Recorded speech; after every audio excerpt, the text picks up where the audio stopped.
কি গো শুনছো? ওই গো, আরে শুনতে পাচ্ছো আমার কথা? উঠে পড়ো, সকাল গড়িয়ে বেলা হতে চললো, উঠে পড়ো, এবার না হলে তো কাজের জন্য দেরি হয়ে যাবে। আরে কি হয়েছে বলো তো? আরে সকাল সকাল চেঁচাচ্ছ কেন? আর দেখতে পাচ্ছ তো যে সকাল থেকে বৃষ্টি পড়ছে। আজকে আর কাজে যেতে ভালো লাগছে না, আমাকে একটু ঘুমাতে দাও দেখি। হ্যাঁ, সে তো দেখতেই পাচ্ছি, সকাল থেকেই বৃষ্টি পড়ছে, কিন্তু তোমাকে কাজেও তো যেতে হবে। আবার ঘরেতে সেই রকম কিছু নেই, সামান্য বাজার আছে, ওটা দিয়ে আজ কোনো রকমে চলে যাবে। এই তো কদিন আগে বাজার করে নিয়ে এলাম, তা এক্ষুনি শেষ হয়ে গেল। তার শেষ হবে না? তুমি একদিন সামান্য পরিমাণে বাজার করে নিয়ে আসবে, আর সেটা কি সারা মাস ধরে চলতে পারে নাকি? আরে উঠে পড়ো, উঠে বাজারে যাও তো। দেখো গিন্নি, আজকে সকাল থেকে প্রচন্ড বৃষ্টি পড়ছে। আমি আজকে কাজেও যাব না আর বাজারও করতে যাব না, যা আছে ওদিক দিয়ে আজকে চালিয়ে নাও আর কি। কালকে সকাল সকাল উঠে বাজারে যাব। আমাকে এখন বিরক্ত করো না, ঘুমাতে দাও, ভালো লাগে না। মা, ও মা, আমার প্রচন্ড খিদে পেয়েছে, কিছু খেতে দাও। এই তো সোনা, রান্নাঘরে কয়েকটা আলু ছিল, তাই দিয়ে আলু তরকারি রান্না করতে বসিয়ে এসেছি। আর কিছুক্ষণ অপেক্ষা কর, তরকারি হয়ে গেলেই খেতে দিচ্ছি তোমাকে, কেমন? ঠিক আছে মা, তাহলে রান্নাঘরে গিয়ে বসে অপেক্ষা করি, তরকারি হলেই খেয়ে নেব। হ্যাঁ সোনা, তুই যা, গিয়ে আগে হাত পা ধুয়ে নে, তারপর রান্নাঘরে খেতে আসবি। মালতী মা, ও মালতী মা, বাড়িতে আছিস? একবার বাইরে আয়। হ্যাঁ মালতী মা, একবার বাইরে বেরিয়ে আয় তো। আরে এটা তো বাবা মার মতন গলার আওয়াজ মনে হচ্ছে, যাই একবার বাইরে গিয়ে দেখি।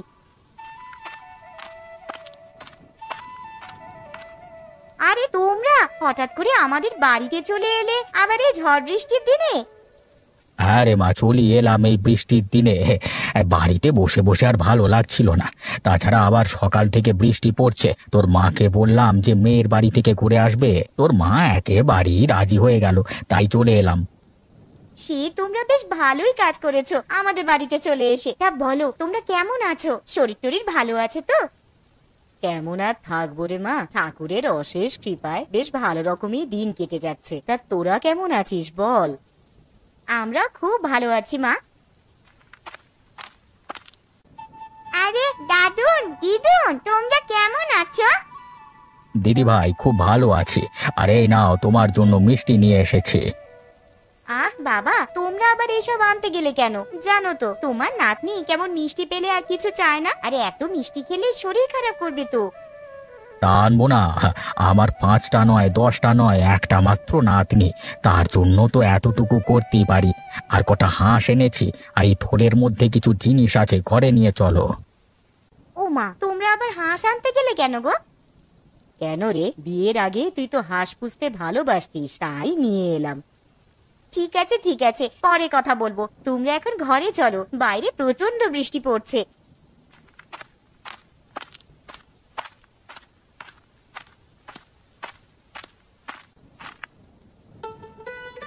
বাবা, ও বাবা, ওঠো গো, একটা সুখবর আছে। আবার কি হলো রে মা? আমাকে কি তোরা একটু শান্তিতে ঘুমাতে দিবি না? আরে একদিন একটু কাজে ছুটি নিলাম, তাও দেখছি আরামে ঘুমাতে পারবো না। তা বল কি হয়েছে?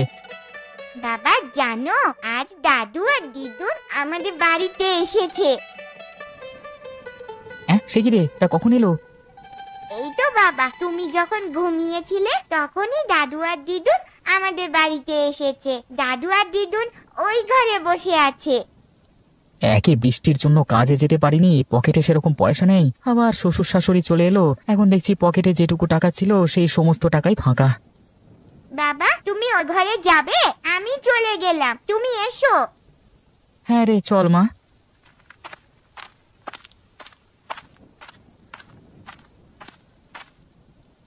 আরে এই তো জামাই চলে এসেছে। তা বাবা মা আপনারা কেমন আছেন বলুন? আর আসতে কোনো অসুবিধা হয়নি তো? না না জামাই বাবা, সেরকম কোনো অসুবিধা হয়নি।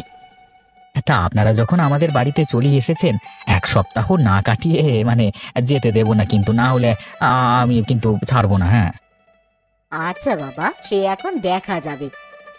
না মা, দেখা যাবে বললে তো হবে না, জামাই যখন একবার বলেছে তখন তোমাদেরকে এই কথা রাখতেই হবে। আর কি গো শুনছো, আর তুমি এবার রান্নাঘরে এসো তো, কিছু কথা আছে। যাও, তোমার শ্বশুর শাশুড়ি এসেছে, তাদের জন্য দোকান থেকে কিছু বাজার করে নিয়ে এসো। বাড়িতে তো সেরকম ভালো মন্দ কিছুই নেই। আচ্ছা গিন্নি, তুমি তো জানো আমার পকেটের অবস্থা, দুদিন ধরে কাজে যাইনি। এখন তুমি কি করে বলছো যে ভালো মন্দ বাজার করে নিয়ে আসতে? দেখো, আমি অত শত কিছু জানতে চাই না, তুমি ভালো মন্দ কিছু বাজার করে নিয়ে আসবে, ব্যাস। এখন যে আমি কি করি, হাতে দুটো পয়সা নেই যে ভালো মন্দ বাজার করব। কি গো, কি ভাবছো? আগের মাসে তোমার বোনেরা যখন এসেছিল তখন তো বেশ ভালো মন্দ বাজার করেছিলে, তখন তো আমি কিছু বলিনি। এখন আমার মা বাবা এসেছে আর ভালো মন্দ বাজার করবার মতন টাকা তোমার কাছে নেই। ঠিক আছে, তুমি বরং বাজারের ব্যাগটা আর ছাতাটা নিয়ে এসো, আমি বাজারের দিকে যাচ্ছি। এই নাও ছাতা আর ব্যাগ, তাড়াতাড়ি বাজারের দিকে যাও তো।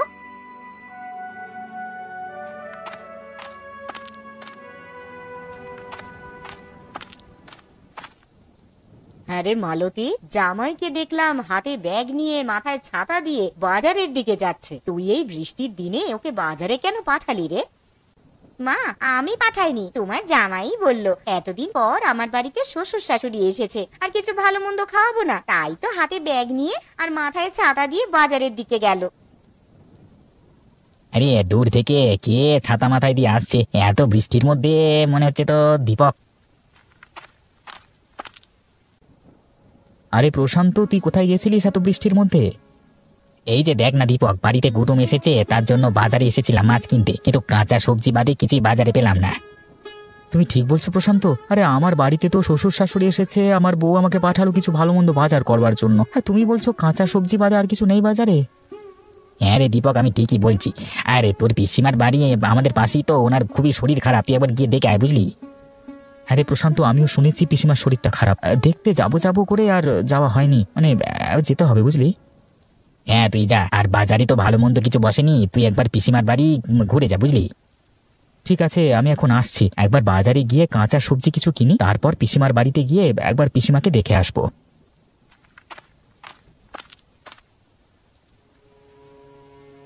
লোকটা কোথায় যে গেল?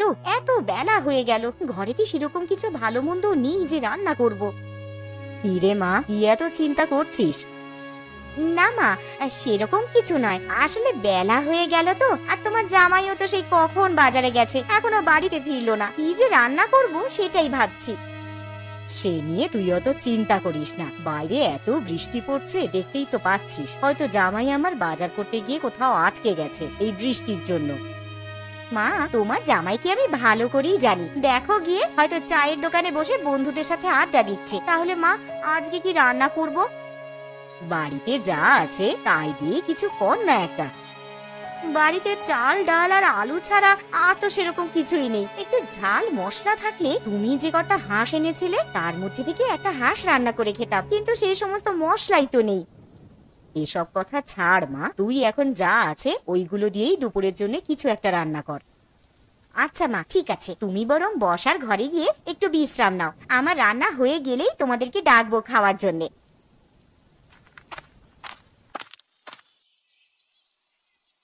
শম্পা বৌদি, আরে ও শম্পা বৌদি, শুনতে পাচ্ছো? বাড়িতে আছো তোমরা? কে? আরে দীপক নাকি? এসো এসো, ঘরে এসো। শুনলাম নাকি পিসিমার শরীরটা খুবই খারাপ। হ্যাঁ গো দীপক, পিসিমার খুবই শরীর খারাপ। তা পিসিমা কোথায়, দেখতে পাচ্ছি না যে? ওই তো পাশের ঘরে শুয়ে আছে, আসো পিসিমাকে একবার দেখবে, এসো।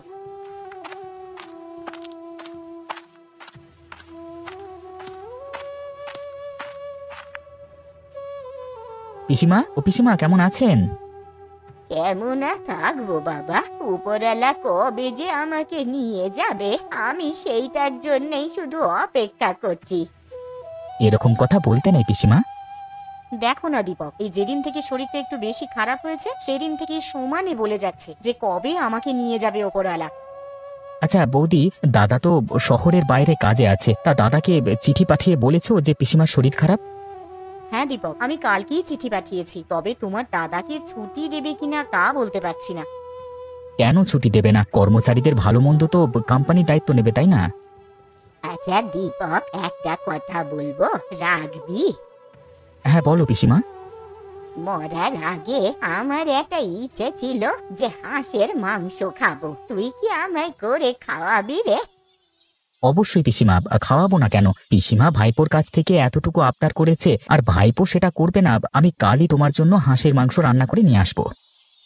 আচ্ছা দীপক, ঠিক আছে। তাহলে আজকের মতো আসি বৌদি, হ্যাঁ? বেলা গড়িয়ে দুপুর হয়ে গেল, এবার বাড়ির দিকে যেতে হবে।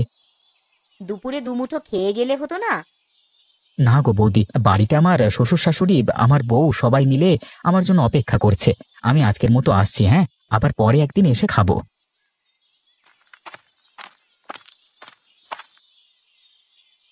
কই গো গিন্নি, আমি চলে এসেছি। এই নাও বাজারের ব্যাগটা নাও। এই যে মহারাজের আসার সময় হলো এতক্ষণে, তা বলি বাড়িতে কি রান্না হবে সে বিষয়ে আপনার কিছু হুঁশ ছিল? আরে গিন্নি, রাগ করছো কেন? আমি একবার পিসিমার বাড়িতে গেছিলাম। তা পিসিমার বাড়িতে হঠাৎ গেলে কেন? কি বলবো আর গিন্নি, বাজার করবার জন্য যখন ব্যাগ নিয়ে বাজারের দিকে যাচ্ছিলাম তখন প্রশান্তর সঙ্গে দেখা হলো। আর প্রশান্তই বলল যে তোর পিসিমা নাকি খুবই অসুস্থ, তাই একবার গেছিলাম ওনাদের বাড়ি আর কি। তা গিয়ে কি দেখলে ভালো আছে পিসিমা? দেখে তো মনে হলো শরীর প্রচন্ডই খারাপ। আর পিসিমা আমার কাছে একটা আবদার চেয়েছে। পিসিমা আবার কি আবদার করেছে গো তোমার কাছে? বলেছে যে আমাকে একদিন হাঁসের মাংস করে খাওয়াবি। আমি বলেছি কেন খাওয়াবো না। ঠিক আছে, তাহলে আমার মা যে কটা হাঁস এনেছে তার মধ্যে থেকে একটা কেটে রান্না করে পিসিমাকে দিয়ে আসবে। তা কবে পিসিমাকে করে খাওয়াবে হাঁসের মাংস? কাল কি করে খাওয়াবো, কারণ শয্যাশায়ী মানুষ আমার কাছে আবদার করেছে, না খাওয়াতে পারলে আমারই খারাপ লাগবে। তাহলে আজ রাতেই বরং হাঁসের মাংস রান্না করে রাখি, কাল সকাল সকাল উঠে তুমি পিসিমার বাড়িতে গিয়ে দিয়ে আসবে। ঠিক আছে গিন্নি, সে না হয় করবো। তুমি এখন আমাকে গামছাটা দাও তো, আমি এখন স্নান করে আসি। এসে খেতে দেবে, খিদের জ্বালায় পেটে ছুঁচো ডন দিচ্ছে আমার।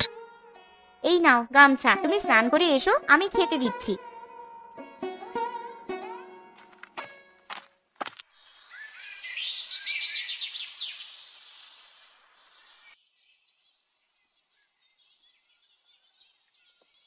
গিন্নি, তোমার মা আর বাবার খাওয়া হয়ে গেছে তো?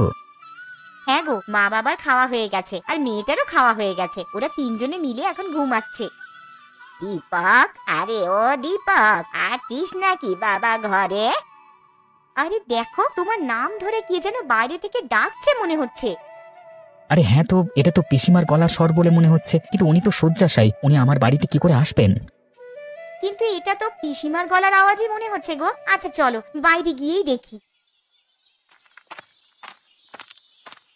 আরে পিসিমা, তুমি এখানে কি করে এলে? আরে তোমার তো প্রচন্ড শরীর খারাপ, তুমি তো দাঁড়াতে পর্যন্ত পারো না। আরে আমি পুরো সুস্থ হয়ে গেছি রে। কিন্তু আমি দুপুরবেলায় গিয়ে তো দেখলাম তুমি বিছানায় শুয়ে আছো, তো এখন কি করে ভালো হয়ে গেলে? সবই উপরওয়ালার ইচ্ছে রে বাবা। তা তুমি আমাদের বাড়িতে এলে বৌদি কিছু বলেনি তোমার? না না, কিছু বলেনি আমার। তোমার বৌদি শুধু বলল যে সাবধানে যাবেন, আর দীপক হাঁসের মাংস খাওয়াবে বলল, তাই আর লোভ সামলাতে না পেরে চলেই এলাম। তা আপনার ভাইপো তো কালকেই আপনার বাড়িতে মাংস রান্না করে দিয়ে আসতো। কালকে যদি আমি আর না থাকি তাহলে তো আমার আর শেষ আশা পূর্ণ হবে না, তাই চলে এলাম আর কি। আর এসেছি যখন, আমি নিজের হাতেই তোমাদেরকে রান্না করে খাওয়াবো। এ তো খুব ভালো খবর। তা পিসিমা, তুমি রান্না করতে পারবে তো? কেন পারবো না রে, মালতী তো আছে, ও আমাকে একটু সাহায্য করে দেবে।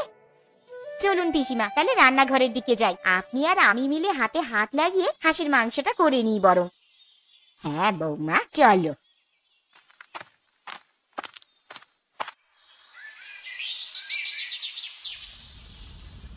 তাহলে হাঁসের মাংস তো রান্না হচ্ছেই, তা তার সাথে খাওয়ার জন্য কি করা হবে বৌমা? কি আর করবেন পিসিমা, তাহলে রুটিটাই বানানো যাক। হাঁসের মাংসের সাথে বেশ ভালোই লাগবে খেতে। হ্যাঁ মা, তুই ঠিকই বলেছিস, হাঁসের মাংসের সাথে রুটিটা একদম জমে যাবে। কিন্তু পিসিমা, একটা অসুবিধা আছে। কি অসুবিধা বৌমা? আসলে আপনার ভাইপো হাঁসের মাংস খায় না।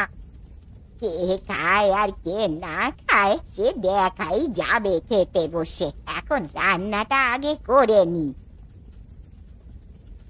আরে বেয়ান, রান্নাটা যা করেছেন না, গন্ধেতেই তো অর্ধেক পেট ভর্তি হয়ে গেল। আমার এদিকে রুটি করা হয়ে গেছে। ও পিসিমা, আপনার কত দূর? আমারও এইদিকে প্রায় হয়েই এসেছে। বৌমা, তুমি বরং ওদেরকে নিয়ে গিয়ে খেতে বসাও, আমি খাবারগুলো নিয়ে যাচ্ছি। ঠিক আছে পিসিমা, তবে সাবধানে। তিনি আমার জন্য আলাদা করে কিছু তরকারি করনি? না, তোর জন্যে আর কিছু আলাদা করে করা হয়নি। হাঁসের মাংসের ঝোল দিয়েছি, ওই দিয়েই রুটিটা খা। এ কি পিসিমা, এ তো দেখছি হাঁসের মাংসের প্রচুর স্বাদ। আমি আগে জানলে এই মাংস ছাড়া আর কিছুই খেতাম না। সত্যি পিসিমা, তোমার হাতে জাদু আছে বলতে হবে। বলেছিলাম না বৌমা, কে খায় আর খায় না সেটা তুমি দেখে নেবে। সত্যি পিসিমা, আপনার হাতে জাদু আছে। যে কিনা হাঁসের মাংস ছুঁয়েই দেখতো না, তার কিনা এখন হাঁসের মাংস ছাড়া আর কিছুই খেতে ভালো লাগছে না। তাহলে পিসিমা, এখন তো রাত হয়ে গেছে, আর এখন বাড়িও যেতে পারবে না, কালকে সকালেই যেও। ঠিক আছে বাছা, আজ তোদের বাড়িতে থেকে কাল সকাল সকাল আমি বাড়ি চলে যাব।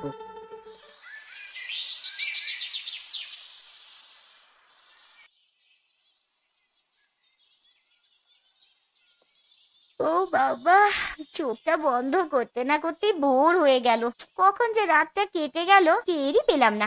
যাই, এবার এঁটো বাসনগুলো আবার নিজে রাখি। আবার ওদিকে পিসিমাও আছে, তার জন্য একটু জল খাবারও করে দিতে হবে। তানিশা, ও তানিশা, তোর পিসিকে ডেকে তোল না রে। মা, ও মা, পিসি তো আমার কাছে শুয়ে নেই। কি বলছিস? বিছানায় নেই মানে? আরে তোর পাশেই তো শুয়েছিলেন। আরে বাইরে গিয়ে দেখ আছে নাকি। বাইরে কি করে যাব মা? ঘরের দরজা তো ভেতর থেকে আটকানো। তাহলে তানিশা, তুই একবার বাইরে গিয়ে দেখে আয় তো পিসি আছেন কিনা।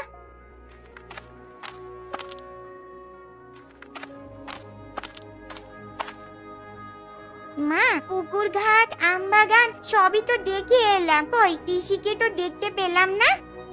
কি গো, শুনছো? আরে কই গো, তাড়াতাড়ি ওঠো, পিসি কোথায় যেন চলে গেছে, ঘরে নেই। তুমি গিয়ে একটু দেখো না। চলে গেছে মানে? কোথায় আবার যাবে? ঘরের দরজা তো ভেতর থেকেই বন্ধ ছিল, পিসি দরজা দিয়ে বের হবে কি করে? এ কি সর্বনাশ হলো আমার! কই গো, তুমি একবার পিসিমাদের বাড়িতে গিয়ে দেখে এসো না, উনি বাড়ি চলে গেছেন কিনা। হ্যাঁ হ্যাঁ, তুমি ঠিকই বলেছো, আমি একবার পিসির বাড়িতে গিয়ে দেখে আসি। আরে দূর থেকে ওটা কে যেন এদিকে আসছে, দেখে তো মনে হচ্ছে প্রশান্ত। যাই, একটু সামনে গিয়ে দেখি।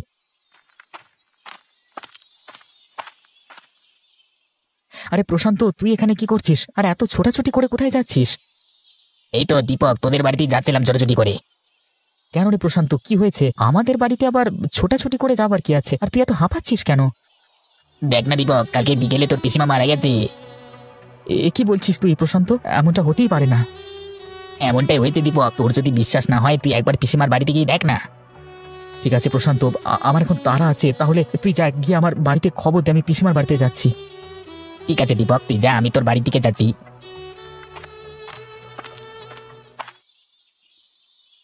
এ কি, বাড়ির সামনে এত ভিড় কেন? তাহলে প্রশান্ত যেটা বলেছে সেটা কি সত্যি?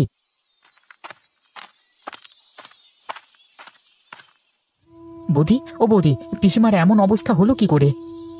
দেখো না দীপক, কাল সন্ধ্যায় তোমার পিসিমা মারা যান। তোমাকে যে একটিবার সংবাদ দিব, বাড়িতে তো কেউই নেই, কাকে পাঠাবো বলো তোমার কাছে? কালকে সন্ধে মারা গেছে বৌদি, তুমি ঠিক বলছো তো? হ্যাঁ গো দীপক, সন্ধেবেলায় মা চোখ বুঝলেন। দুপুর বেলা একটু সুস্থ হয়েছিলেন বটে, উঠে বসলেন আর বললেন তোমাদেরকে নিজের হাতে হাঁসের মাংস রান্না করে খাওয়াবে। কে জানতো বলো, জীবন বাতি নিভে যাওয়ার আগে একবার জ্বলে উঠেছিল। আর আজকে সকাল হতেই তোমার বন্ধু প্রশান্তকে বললাম যে একবার দীপকদের বাড়িতে গিয়ে খবর দিয়ে এসো। যদি সন্ধেবেলাতেই পিসিমা মারা যায়, তাহলে কালকে আমাদের বাড়িতে পিসি হাঁসের মাংস খেতে যায়নি, তাহলে কে গিয়েছিল? হয়তো পিসিমার আত্মা তার শেষ আশাটা পূরণ করতে গিয়েছিল।